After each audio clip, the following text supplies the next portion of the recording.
Welcome everyone to the House of Peregrine podcast. Today I am extremely excited to introduce you to Arielle Tucker. Arielle is a European-based cross-border financial planner, and she is joining us today to talk about Americans who would like to move abroad or who are living abroad. Arielle, thank you so much for coming on. Please introduce yourself to our community.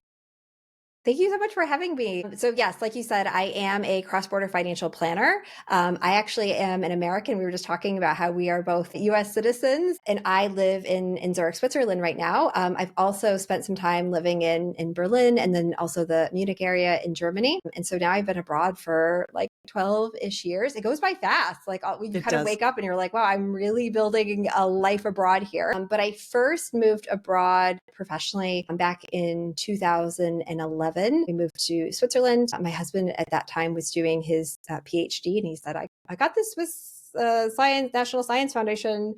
I think we should move to Switzerland so I can do my PhD. And I was like, me being like the numbers one, I was like, okay, well, how much would it cost and how much are they paying you? And oh, wait, they're going to pay you like a somewhat livable wage for you to do your PhD versus if we had stayed at, Boston or moved out to California. I was like, oh, the numbers work so much better to move to Switzerland. Let's go there. And so we moved here, and I had a bit of tax experience. I love taxes. I find them really interesting. It's a story of people's financial lives, for the year. And so I had done some tax work. Arielle. It's a dark art. Like, I am so glad people like you exist. This is great. I do. I find it so interesting. And so when we were moving to Switzerland, I needed to get a job, right? I wasn't doing a PhD. And so I needed to find a job. And when we moved to Zurich in 2011, it was kind of this really interesting time because FATCA was kind of blowing up in Switzerland. You hear about secret Swiss bank accounts and things like that. And at that time, all of the banks were having to come into compliance and basically report back to the US government, hey, who has a secret Swiss bank account? What's going on in that account? And so there was a lot of tax work for the US tax system at that time. And so basically every bank, all the big four, they were like desperate for anyone who had seen a 1040. And so I had seen a 1040. So I found a job at PwC working on the international tax team. That's really how I started my career. At that time, I didn't know about cross-border financial planning. But after working in tax for a few years, I very quickly realized, okay, we are doing tax returns for people. And tax return is a report of what happened the year before, but we're not really doing any planning. And people would come to us like, wait, I have this giant balance due to the US. I live in Switzerland. Why do I owe additional tax to the US government? And we'd have to explain, okay, well, this is, there was no tax planning. There was no thinking about how much are you paying this year? How much do you think you're going to pay next year? How much are you going to pay in 10 years? Where are you moving after Switzerland? And that is like the planning piece that I just started getting a bit excited about. And so I was really lucky that my mentor there was like, you should go and become a financial planner. And so that's kind of the path that I took. Yeah. So I want to back up and do a little bit so I would just like to say to our audience that this is very US based. It's very US specific, but a lot of our community is US based, and it is a very specific tax position. Is that a way to put it? If you live abroad?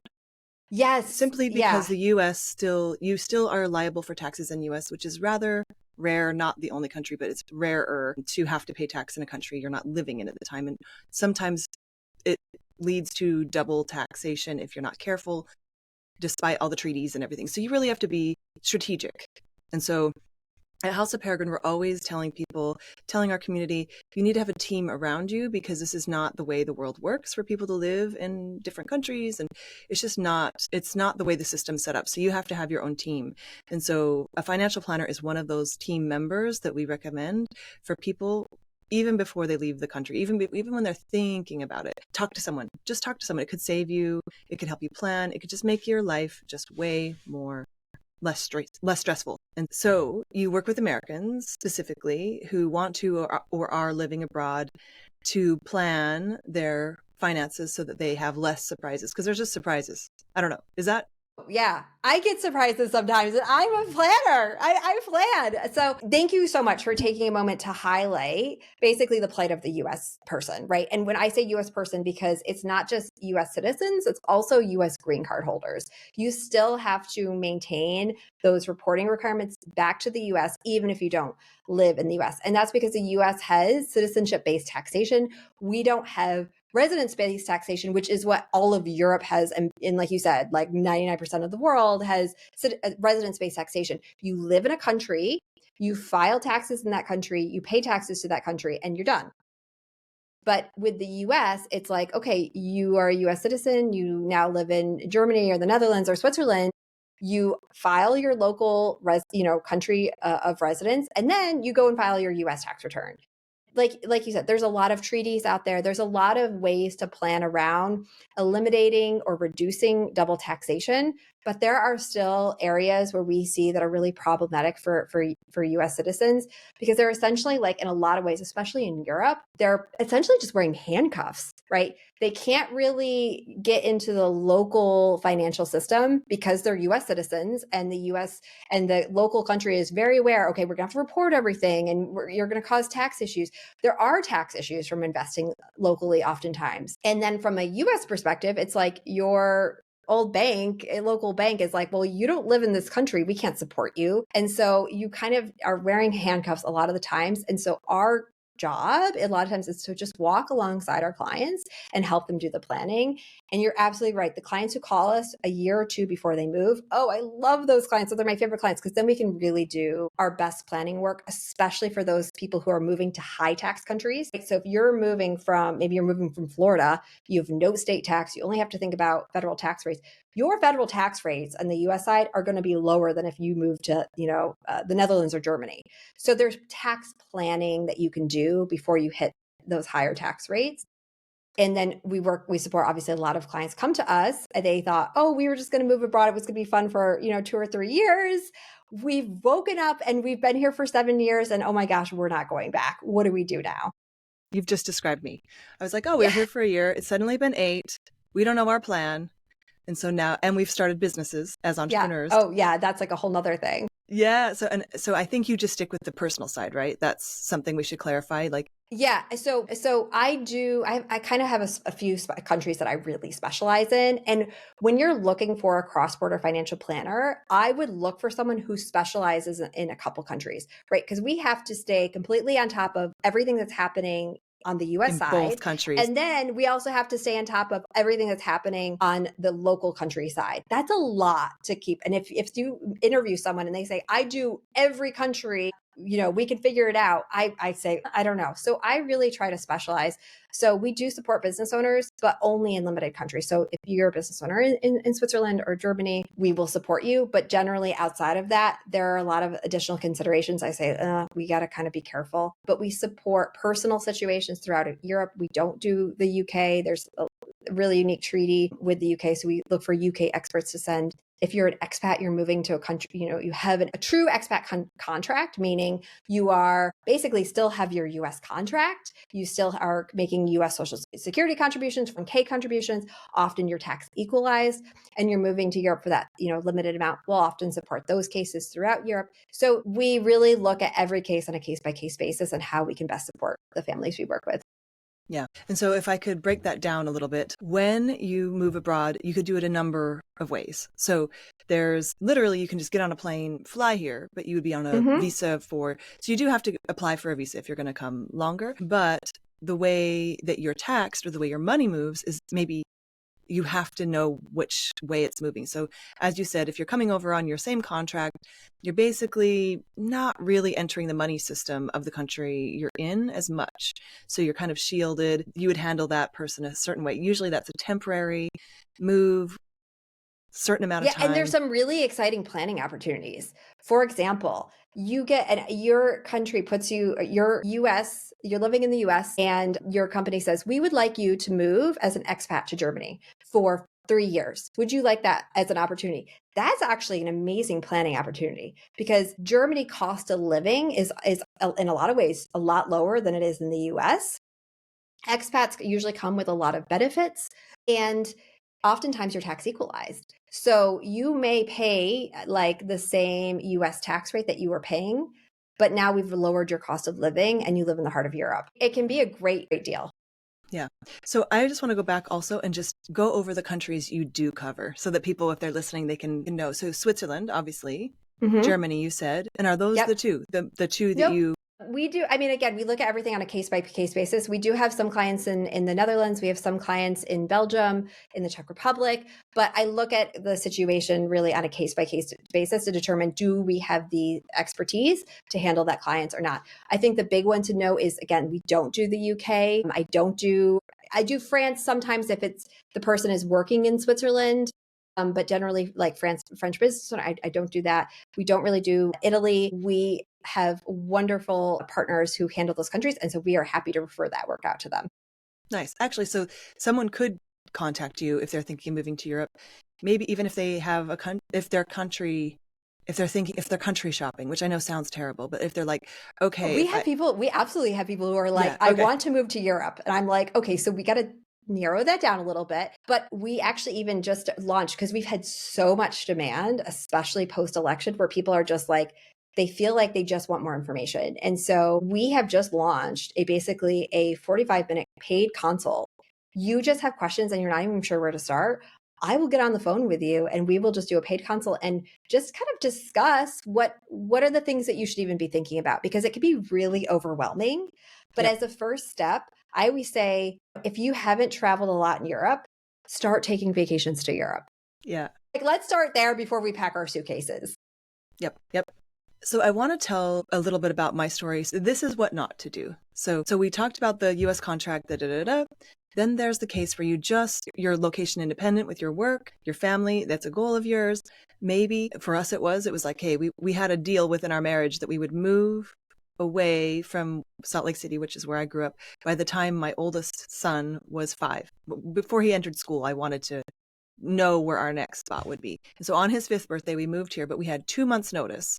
So we just left, came, we got a visa, we were working with the government here, and then we landed. We didn't do anything financially. We didn't do anything. We had nothing. So then when a few years passes, we had little kids, we were just enjoying ourselves. We were working. My partner he had a company back in the US.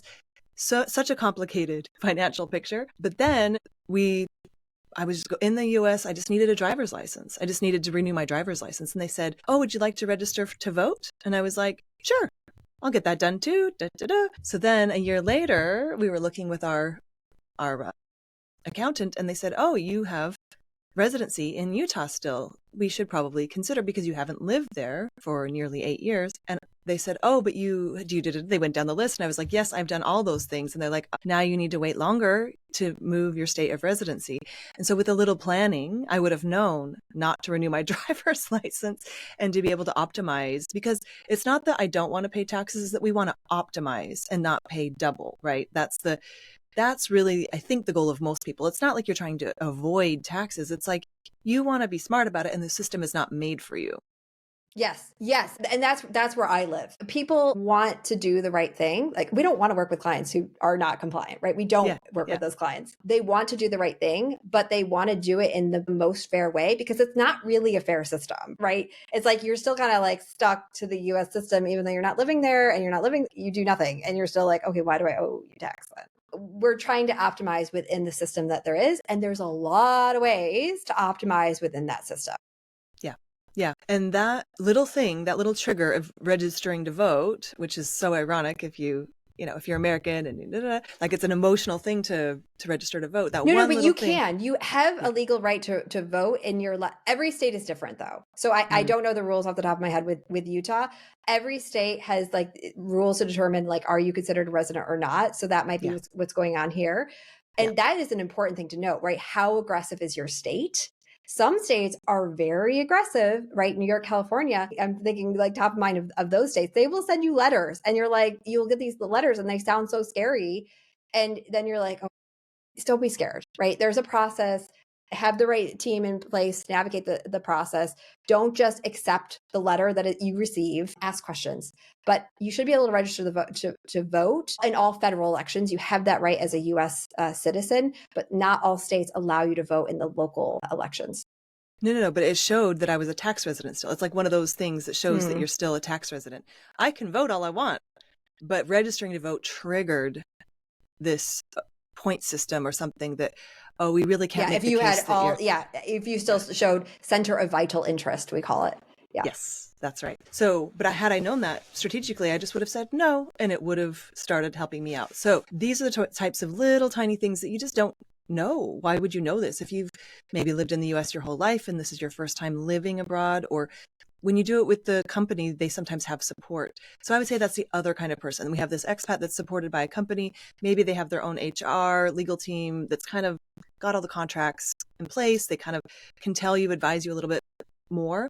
But the way we did it as entrepreneurs was all on our own and did not know. I mean, we knew we should probably talk to somebody, but it just wasn't as strategic as I would have made it. And that's what I always try and advise people, like, talk to an immigration lawyer, talk to a financial planner, just start a relationship. You're going to need it. Yeah. Yeah, it is. There's just so much to know. And, people are like, well, do you just do it on yourself? No, when we move, like we've moved a bunch of times. And even when we moved from Germany to Switzerland, we already lived in Switzerland for 6 years before coming back into the country. I still hired immigration support. And my husband even had the support. But what I have learned is sometimes when you're just given HR as a US person, you have different hurdles. Like in Europe, oftentimes we're considered third country citizens. So it's like if you're European, right, you're kind of like first tier. And then if you're third country, you're like America, Iraq, India. I mean, we're all kind of like in this lower tier of visas. And so it's really important to advocate. And this is important because especially if you're thinking about being here long term, right? If you get the wrong visa, that could set you back years to get citizenship, right? If they just give you a short term, like special visa. Another thing I see, because I think, I don't know if you're seeing this, getting a second passport, getting an EU passport, like that's the Mercedes of the 90s, right? People want that is a new status symbol. So really thinking about like the citizenship planning and the path to your citizenship, I think is so important, and doing that like early on. If you already are a US and EU citizen, there's still planning opportunities, and you're still a US citizen. You still have to consider like all the US tax headaches. But from a planning perspective of like which countries you go to, there's still a lot of really exciting plannings. Because yes, you could technically just show up in a country and you have a right to be there and work there. But are you getting their most recent like tax incentives? I don't know. If you don't like look into those and proactive, you might miss out. You might just pay more. Yeah. And we actually just did this big, we're releasing it in a few weeks, of this big deep dive on what to do the day you arrive in the Netherlands for your kids to be able to have more opportunities for getting another passport or having permanent residency. And so it really is worthwhile, even if it seems like, oh, sure, I have to pay a consultation fee. It's just needed. So we always recommend financially, maybe even the same, if not more. I love this idea that so this is how a lot of people that I work with live their life. They either are moving around with a company, that their spouse, or they are following the opportunities for the company and they provide for, school or whatever. But some people are just starting that journey. Do you ever talk to people and help them know what to advocate for if their company is? Yes. We actually just helped a client actually move to the Netherlands. They were living in New York, fallen in love with someone in the Netherlands, had been like commuting for 2 years. And they basically went to their company and said, I would really like to work remotely in the Netherlands. Okay. Side note, you can't just show up with your US W-2 job and like move to the Netherlands and live there permanently. I'm like, I know people are like, my job says I can work anywhere in the world. Yes, but that does not give you legal right to show up in a country, just like take up residence. So back to the conversation. So the company loved this employee, really valued them. And they were like, okay, so we're going to figure out how to do this. They still hired us to advocate for them. They basically built their own team because they're like, look, my company doesn't know what they're doing. I need to build my own team to make sure that my financial stuff is set up so that when I move into the Netherlands, The company didn't know about the 30% ruling, all of these like little things. So they invested probably $20,000 to go through this process, but we have saved them thousands, like tens of thousands. I mean, that pays dividends because it's setting you up there just to figure out the 30% ruling and how to navigate that. I mean, that for the next 5 years has paid for our service 10x. Yep. More than 10x. Yeah.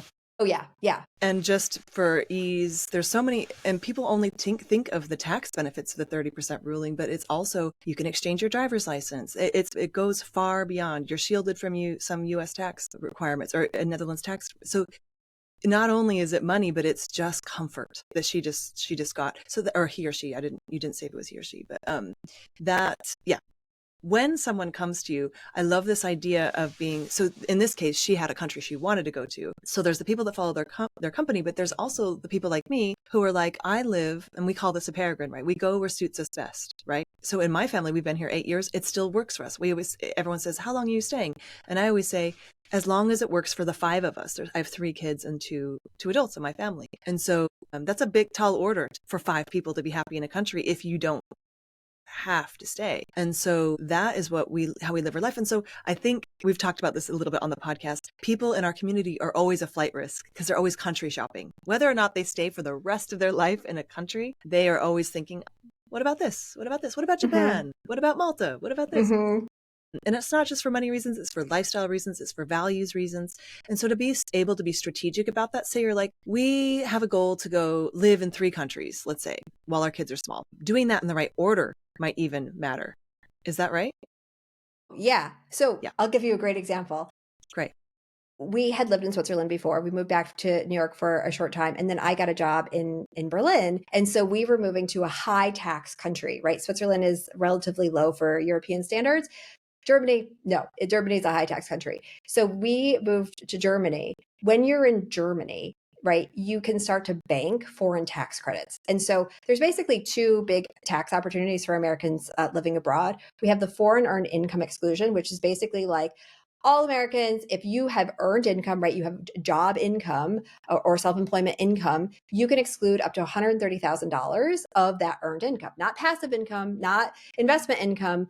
It's earned income, right? And it's per person. So if one partner makes $260,000 and one partner makes 0, you can only exclude $130,000 per person. Okay, so that's the first opportunity. Second opportunity is foreign tax credits.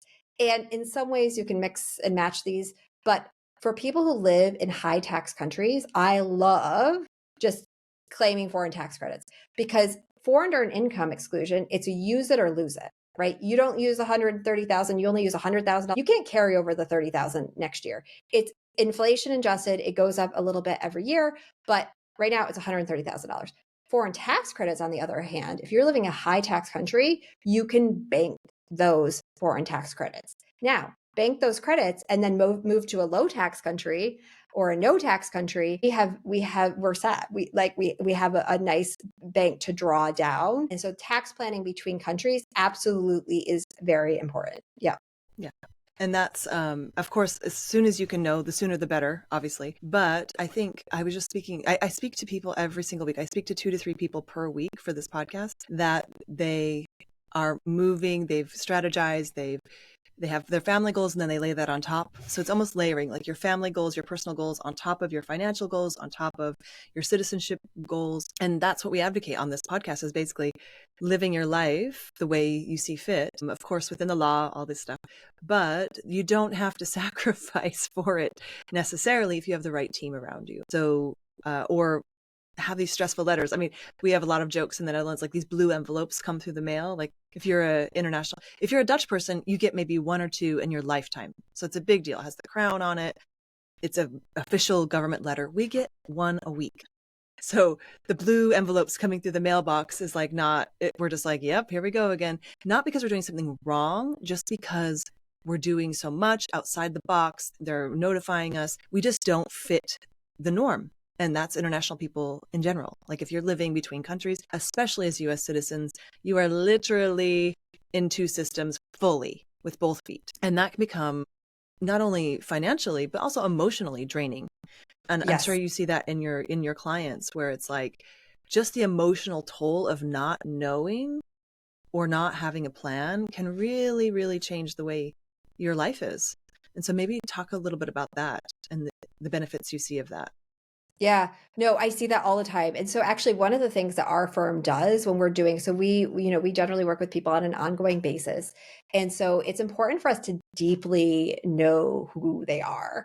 And one of the exercises we do is a value-based exercise where I just ask individuals, actually, even if we're working with a couple, I ask them to prepare it separately, right? Like, and then we'll like reveal, what are your values, and just it's usually like your value, which is the word, and then a sentence that really describes what that means to you. So a lot of people are like family. It's like, well, what does that mean? Sometimes family is your immediate family. Sometimes it's just it's really a close circle of friends who you consider your family. We really want to understand deeply what do those values actually mean and translate, because at the end of the day, I truly believe most people are either going to run out of time or money, right? Time and money are limited. And maybe we're going to have enough money, but time becomes the restraint for a lot of our clients. And so when we have to make these decisions, you're absolutely right. They are so exhausting, right? You move to a country, you have an expat job, and you think that you have a contract for 3 to 5 years. Just had this happen with a client. They sold their house. We packed up. They moved to Germany. He's an executive in Germany. Oh, wow, they're restructuring. And it's like, this is such a big company that they're not considering who is the expat and who just like restarted their life. It's not personal, right? It's a large company. And so, going back to the drawing board and having that uncertainty, it can feel like you're just kind of like really shaken in a foreign country. You don't understand the system. You don't understand your rights. And so we don't do everything right. I'm not an immigration lawyer. So I'm not an employment rights lawyer. So we really make sure we have the right team around our clients to make sure we can navigate a lot of these issues that pop up. Yeah. And I would say, so we've gone through this exercise a lot with my husband and I. Our goal is freedom. And so that's our main, but that is a really, really difficult one when the tax and immigration system is the way it is. You really have to add in there strategic to actually feel free. Otherwise, you're constantly calculating, you're constantly wondering, you're constantly worrying. And so if you want to be this, for me, having good contacts, having a team around you is the best way to fulfill that value of me living out my value of being free. And so, yeah, we always encourage this. We have an exercise on our website, like how to find your personal values, and then know that you cannot do it alone. Like you can spend hours online. Yeah. But I think part of the journey of living internationally is sometimes learning to, well, first of all, use your gut. Your intuition shoots up. Like that's what you have. As you said, you have to get to know your clients very well because you have to advocate for them sometimes. Like it's uncharted waters in some ways between countries, but also it's an exercise in connecting with this network of people that you have on your team. And we're all on the same boat usually, which is really, really fun. And so to close us out, I would really love for you to tell us, maybe give us some tips, some tricks, some things you always recommend to people who come to you, and then how I think people can probably come to you for a consultation or to get to know you, how to do that. I would love for people to know how to learn more, because you're obviously, I love what you're doing. I love your approach that you're taking. And I love that you are helping people live their dreams in a very legal and compliant way. That makes me happy. So tell us a little bit about that to close us out, if you would. Absolutely. So I'm so passionate about how people like really, how do we optimize our life? And we said that before, but that's really what I'm trying to do. How do you build that best version? And so if it is on your bucket list of like, I want to move abroad at some point, really sit down and start actually like drafting that out. Like what climates, what countries. And I would, again, like I said, start with just vacationing more regularly. Americans are terrible at taking vacations. And I actually had a project like last year, they came to us, we want to move to Portugal. And I was like, awesome, great.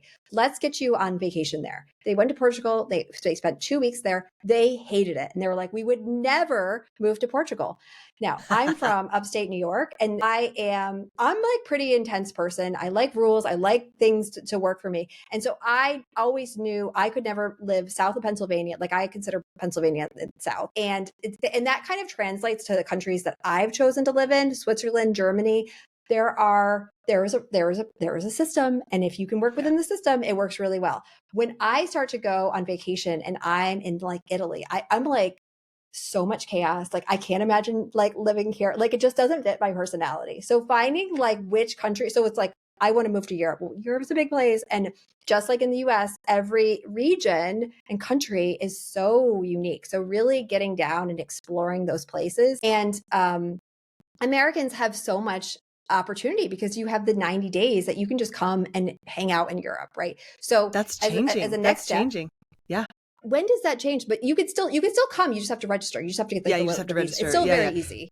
It's this now. I think now now-ish. You have to get an additional visa. It's online. It's easy, but that made me really sad. But you're right. We have 90 days in a lot of countries. You could still, it's still very possible and easy to travel for 90 days. So take advantage of that, really explore. The other thing, you and I both have kids, and that is like a whole nother thing. I want to move by the time we were 5. We moved back to Europe, and my thing was I want to move back to a German speaking country before my daughter turned 7 because I didn't want her to have an accent. That's really important. So thinking about timing and how you move with your children is so important. All of those things. Really think about it. Don't just make a gut like, oh, I didn't like who won the election or something. So now we're moving abroad, because you've seen this. You've been here for 8 years. I've been over here for, 12, 13 years now. It's moved right here too. And not to get political, but like the, immigration rules 8 years ago in the Netherlands were very different than they are today. And that translates to a lot of countries.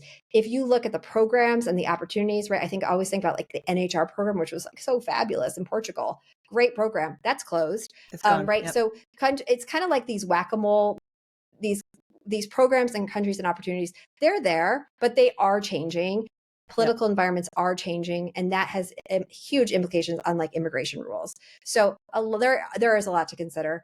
Just start making your list and doing your research. And when you're ready, we're here to support you. So we have a couple ways that you can connect. I'm on Instagram, Arielle Tucker Abroad. I also have a podcast, Passport to Wealth, where we just talk about U.S. tax and financial issues for U.S. expats on a more global, general level. And then we have my firm, Connected Financial Planning, which really focuses on holistic financial planning for U.S. expats and their families, or wannabe U.S. expats and their families. I'm sure we can link those in the show notes, but really lots of ways to connect and follow me. That's great. All right, we'll put everything in the show notes, of course, but I love to hear you say it for those people who don't want to look at their phones. Say the name of your company, Connected Financial Planning. Yes, Connected Financial Planning is the name of our firm. And can people reach out? And that you said you have a 45-minute consultation. Yes. So we basically have 2 ways that we can work with you. So we do offer a complimentary call for individuals who are looking for ongoing financial planning. We're happy to, we do have a bit of a wait list. And so we are always looking for a great fit. Who can we help the most? And then we also have a paid consult. And so the paid consult is great for people who are just like getting started and they are looking for a sounding board on like, what are the next steps that I need to do? So we really get into what are your immediate questions? How can I answer those? What are the resources that I can provide you with so that you can kind of continue that research on your own? Yeah, that's great. It's when you get stuck. That's what happens. You get stuck and go, what about this, this, and this? And then you can come and chat. That is amazing. So we'll link to that as well. Thank you so much. I'm going to have you on again because I think we just barely scratched the surface. Oh my God, anytime. I love talking about this stuff if you can't tell.